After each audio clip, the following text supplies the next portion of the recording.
Sobat Alas, ketemu kembali dengan kami Mang Oseng dalam acara dialog khusus dengan Kang Eka tentang sedikit fenomena konstelasi politik di Jawa Barat. Jadi kita akan sedikit membahas tentang secara umum nih konstelasi politik di Jawa Barat. Selamat datang, Kang. Selamat datang, Sampurasun. Begini Kang, kita kan lihat di Jawa Barat ini sekarang mungkin agak menghangat nih politiknya untuk menuju ke pilihan Gubernur Jawa Barat. Sebetulnya konstelasi politik Jabar secara umum menurut Kang Eka ini seperti apa nih Kang sebetulnya? Saya kira dalam peta politik nasional, saya kira wajar Jawa Barat adalah provinsi yang menjadi perhatian ya.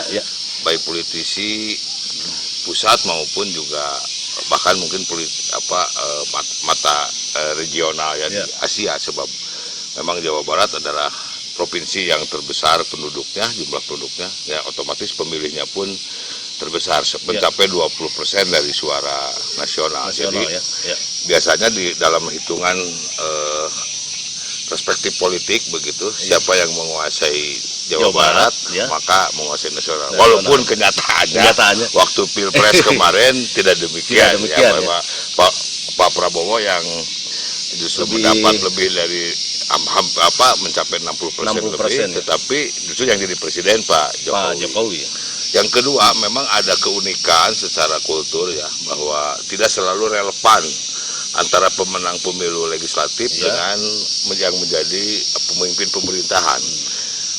Kita bisa lihat katakanlah di era setelah reformasi ya, bahwa tahun 99 misalnya PDI Perjuangan pemenang pemilu. Bahkan waktu itu saya salah seorang panglima perangnya PDI ya. Ya, waktu itu masih PDI lalu PDI Perjuangan. Tahun 2004 sudah bergeser lagi. Berubah lagi. Orde baru lagi pemenangnya, dalam hal itu Golkar, Golongan Karya. Lalu kemudian tahun 2009 Demokrat ya, dan hebat sekali Demokrat, bahkan sampai berapa persen melebihi hampir melebihi PDI pada tahun 99. Bahkan Pak SBY sendiri tidak ada kaitan dan sejarah dengan orang Jawa Barat, waktu itu wakil presidennya juga Pak Budiono ya. Tapi justru mendeklarasikan diri di Saboga di Jawa Barat, di Bandung. Nah, lalu sekarang sudah bergeser lagi tahun 2014 pemenang pemilunya PDI Perjuangan. Nah, indikasi-indikasi itulah yang kemudian bisa dikatakan ini adalah sebuah dinamika ya, dan begitu dinamisnya atau tingkat rasionalisasi pemilihnya begitu beda dengan daerah lain. Misalnya kalau di Jawa Tengah kan pemenang pemilu legislatifnya PDI Perjuangan, maka gubernurnya juga dari PDI. Nah, itu. Nah, di sini kan tidak demikian. Misalnya di tahun 2009 dulu sisa masa akhir Pak Nuryana, memang itu sisa pemilihan di zaman Orde Baru ya. Kemudian yang muncul tahun 2003 waktu itu Pak Dani Setiawan yang notabene diusung oleh Golkar ya, walaupun waktu itu tidak di bawah 30% para pemilih anggota dewannya. Bahkan ada yang terang-terangan tidak memberikan suara dalam waktu itu.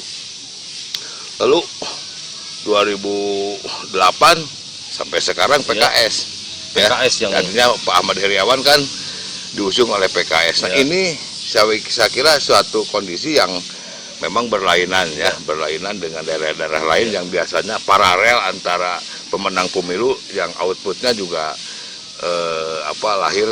lahir kepemimpinan eksekutif dari partai yang sama. Nah, ada yang aneh lagi. Kalau kita lihat secara faktual tentang konstelasi itu, misalnya para wakil di senator ya. Bayangkan Kang Oseng bisa lihat siapa sekarang dan berasal dari background apa di Jawa Barat, anggota DPD kita yang dagelan kemarin itu kan. Memang wakil kita tukang dagelan.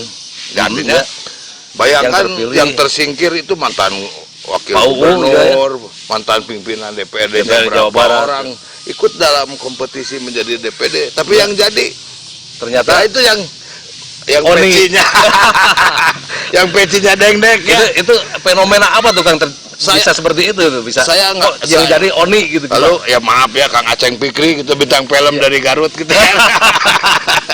Itu yang lahir itu faktual ya. Jadi saya melihatnya di satu sisi seperti apa sih ini orang Jawa Barat atau mayoritasnya orang Sunda. Saya melihatnya sebuah sikap kemarahan sebetulnya ya, kemarahan. Orang Sunda kalau marah kan tidak selalu dengan ungkapan yang emosional lalu yang ditunjukkan dengan kekerasan misalnya, tidak. Mungkin guyonan atau bentuk yang di luar hitungan kita itu marah. Nggak salah cenata Oni lah, nggak salah DPD wakil-wakil mah Oni bodor da parlemen lagi salah lagi balodor dan prediksi itu ternyata benar. Sekarang kan bodor ya. Jadi bodor kejadian seperti kemarin ya.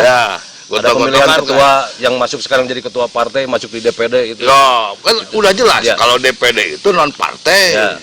Lalu ternyata sekarang ya sama juga di KPU, bahwa ketika orang menjadi anggota KPU syaratnya kan non partisan, bukan berpartai. Tapi kenyataannya kan justru pimpinan partai, pimpinan DPD yang notabene menurut undang-undang tidak boleh berpartai, kan bodor. Nah itulah yang saya kira juga gambaran yang bisa kita lihat sisi dari konstelasi politik. Nah begitupun di legislatif saya kira ya, tidak selalu paralel antara pemenang pemilu legislatif di daerah dengan pusatnya. Contoh misalnya yang kita kemarin saya uji coba dan bantu partai baru, Partai Nasdem dibandingkan dengan Hanura yang 2 kali pemilu, ternyata melebihi dari perolehan di daerahnya dari Partai Hanura. Tetapi DPR RI-nya kan acak-acakan, kan tidak relevan. Nah, ini apakah sebuah kecerdasan, apakah sebuah kedewasaan sehingga memilih dan tidak selalu paralel. Begitupun banyak kejutan yang fenomenal misalnya di daerah sekitar Ciamis ya, yang tiba-tiba di lain pihak lagi majunya PDI Perjuangan, tapi di sana di dapil itu mengalami penurunan ya. Biasanya 2 kursi dari 7 sekarang menjadi 1 kursi. Nah itu hal-hal yang menurut saya contoh bahwa Jawa Barat. Nah begitupun sekarang kaitan dengan konstelasi pilgub ya, saya kira tidak akan kurang dinamis dengan daerah-daerah lain. Bahkan justru yang lahir kepemimpinan yang menurut saya ya sebuah kecelakaan ya, boleh dikatakan. Artinya kecelakaan yang tidak dihitung. Contoh bayangkan saja, ya saya waktu itu pendukung Agung Gumelar dengan hitungan Jawa Barat perlu diangkat harga diri politiknya, sehingga mantan menteri, mantan Polhukam, lalu beberapa kali jabatan dan bintangnya juga 4, ini dijadikan pemimpin di Jawa Barat. Dan itu yang kita minta, Kang, tolonglah. Nah, asumsi kita orang Jawa Barat akan menyambut itu dengan sebab ada rasa selalu keterpinggiran dan rasa kurang diperhatikan kepemimpinan Jawa Barat oleh pusat. Cik atuh diberi jenderal, ternyata justru yang menang pertama Pak Aher juga ahistoris dengan Jawa Barat.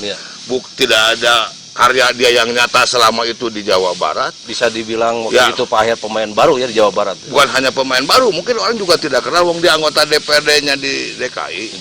Ya. Nah, katanya itu karena Dede Yusuf. Lalu ditanya, loh, kenapa bukan milih jenderal atau milih mantan gubernur yang sudah jelas Pak Dani Setiawan waktu itu dan ada mantan panglimanya?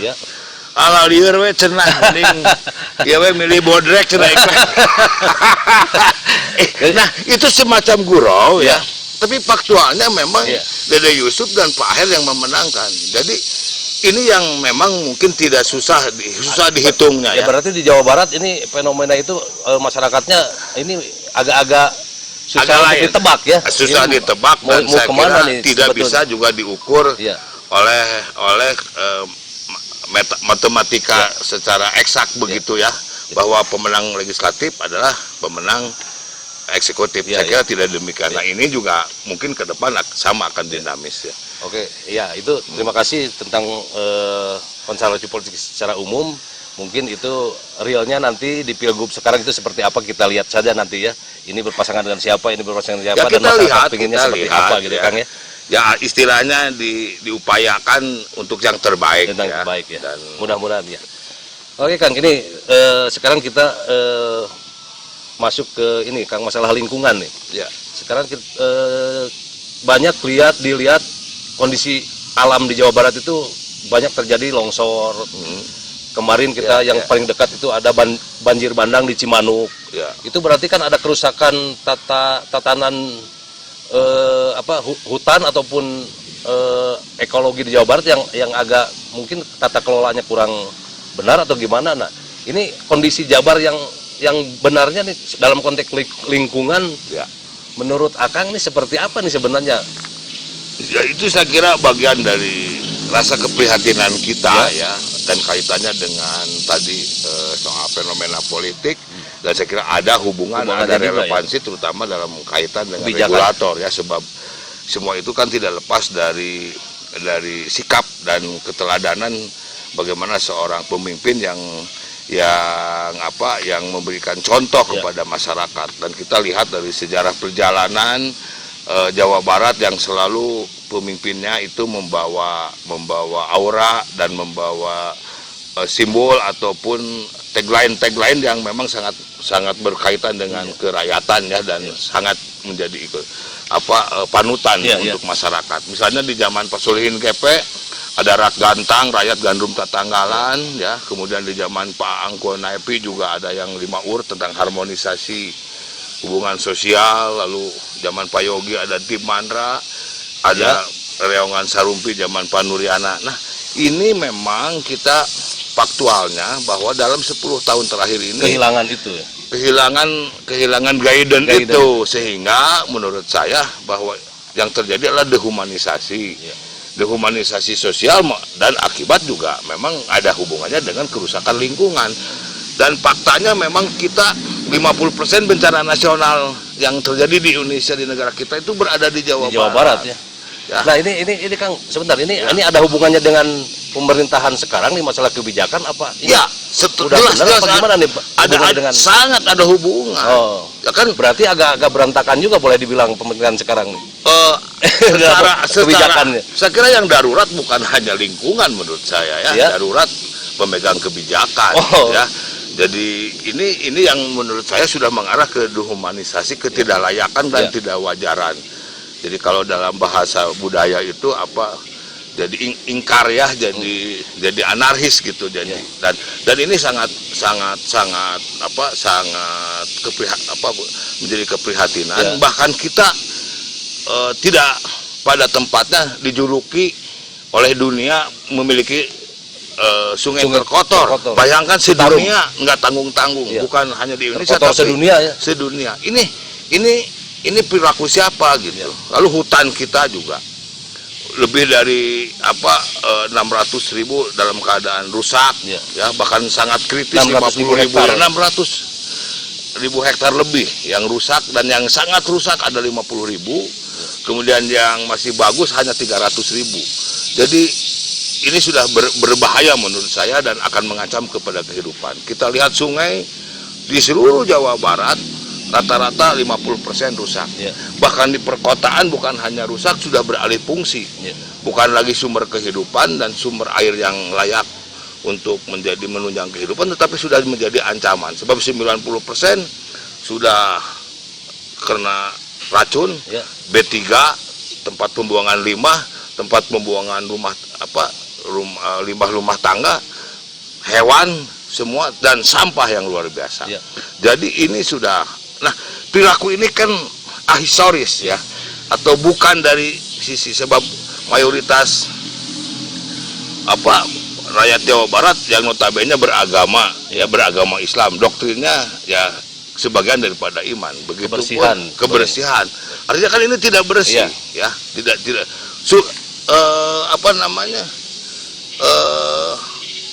Pantai juga sama.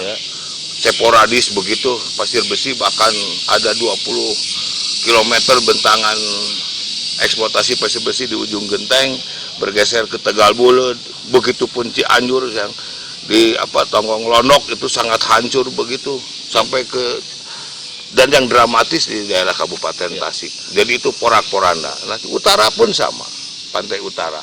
Kemarin baru kita mendengar ada kerang hijau yang beracun dan mematikan, artinya terkontaminasi. Dan dalam radius 4 atau 3 km tidak layak lagi untuk jarak yang disebut zona merah oleh kelautan. Jadi memang kita sedang dalam keadaan prihatin. Oleh karena itu kami menyebutnya darurat lingkungan. Darurat lingkungan, dan ini harus kembali. Nah, lalu pertanyaannya, siapa yang bersalah? Saya kira apa kita akan menyalahkan rakyat? Dan rakyat kita tidak begitu. Menurut saya yang salah adalah kepemimpinan. Keteladanan. Maksudnya kepemimpinan kan Tampo Mas hancur. Kenapa? Eksploitasi. Kebijakan dari pemerintah juga ya. Lalu pasir besi siapa? Kan ada izin. Yang salah kan yang memberi izin. Siapa yang memberi izin? Apa rakyat? Tidak ada rakyat yang salah, dan tidak bijak kita menyalahkan rakyat. Dalam konteks kepemimpinan tidak ada rakyat yang salah. Yang salah adalah pemimpin. Mungkin dari salah satunya masalah kebijakan itu ya. Saya kira iya, dan ini ada pembiaran. Oleh karena soal Citarum, saya terang-terangan saja ini sudah harus saatnya Presiden turun tangan. Nah, soal Citarum dan kemarin kan ada sebelum seperti Pak Aher bilang ya, Citarum katanya tahun 2018 ini bisa diminum nih kan. Waduh. Ini sudah mau 2018 ini kok kayaknya itu basa-basi politik. Yang bersangkutan ingin lagi menjadi gubernur tahun 2012 dan aneh gitu, sepertinya tidak mau mengakomodir masyarakat. Kita lihat dalam soal DAS, masa dipimpin oleh Sekda. Untuk rutinitas aja tidak mungkin kok. Harusnya melibatkan masyarakat ya. Tidak mungkin, masyarakat bukan objek, harus jadi subjek. Dan ini harus pendekatannya budaya. Sekarang berapa miliar, berapa triliun uang dikocorkan oleh negara, baik APBN maupun APBD, dikumpulkan untuk Citarum. Citarum kan bukan lebih baik, tiap hari semakin keadaannya tetap aja. Ya, saya katakan seperti ibarat gadis yang cantik itu, Citarum cantik itu 240 km dari Gunung Wayang sampai Muara Gembong, tapi diperkosa begitu barang-barang dan ditinggalkan dengan begitu tidak bertanggung jawab. Sebaiknya di Citarum itu sebaiknya dibikin seperti apa tuh Bang? Misalnya di bantaran kali atau sudah apa? Jelas saya kira semua yang disebut kami ya, sebetulnya saya masih jadi ketua forum DAS, dipercaya oleh teman-teman untuk konservasi rehabilitasi. Dari hulu aneh, tidak selesai-selesai. Itu kan punya kehutanan, perhutani dalam hal ini. Lalu dieksploitasi, kan nggak mungkin itu kan tanpa sebuah upaya. Dan tidak ada alasan pemerintah tidak bisa, belum industri yang membuang limbah langsung. Lalu tidak ada tindakan apa-apa. Oleh karena itu menurut saya itu Citarum harus diambil solusi dan mendesak kepada Presiden Republik Indonesia dan kepada DPR untuk ada sebuah institusi yang punya otoritas dan langsung di dalam pengawasan Presiden. Kalau tidak begitu, ini akan membahayakan berulang-ulang saya seperti untuk kepentingan masyarakat. Oke, terima kasih Kang. Nah, Sobat Alas, tadi kita dengar bersama pemaparan tentang lingkungan dari Kang Eka yang begitu dijelaskan sedetil-detilnya ya tentang Citarum, tentang keadaan hutan dan sebagainya. Tapi sebelum kita berlanjut nih Kang, ke pertanyaan berikutnya nih, kita mungkin jeda sejenak untuk melihat informasi berikut ini.